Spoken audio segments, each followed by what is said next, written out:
I just love this time of year. It's when the hydrangeas begin to bloom. I've kind of become a hydrangea crazed fool in a way. I have all different kinds. Everywhere I can find a shady spot that they'll thrive in, I stick a hydrangea in there. For instance, just look at these two basic types. This is called a mophead, or the big rounded head macrophylla hydrangea. And then this one up here you can see is one called a lacecap. So what we have here are two entirely different flower forms, but they require the same conditions. They like a little bit of sun, I would say partial shade, or you could give them even just some morning sun up until about 11 o'clock.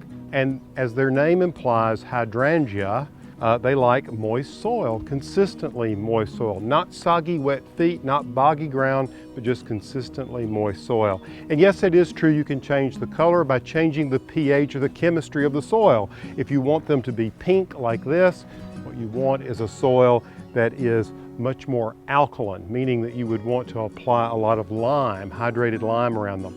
If you want them to be blue, well, you can add something that acidifies the soil, like aluminum sulfate. Now, don't think you can just throw a little around there and it'll change automatically. It'll take a full season for these plants to uptake those chemicals which have a bearing on the color of the bloom. So it's something I learned a long time ago.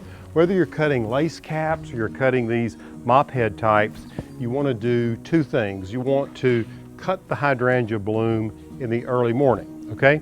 Secondly, what you want to do is you want to cut a more mature bloom. You can see they're coming on in waves of blooms. Here's one that's just forming here. Here's one that's a little more mature here. You see, here's one that's coming along. Here's one next. But this one looks like a much older bloom, and this one's even older than that there. So the more mature the bloom, the better it's going to hold up, because what will happen is you'll get what I call hydrangea collapse with the bloom. You'll cut them, they'll look fine, you'll put them in a vase of water, you'll come back 30 minutes later and they will have just collapsed. So you want them cut in the morning, you want them cut as mature plants, and then what I do is just take off a few of the lower leaves like this, and it's ready to go into some water. You want to get it in water as quickly as possible. Isn't that a gorgeous flower?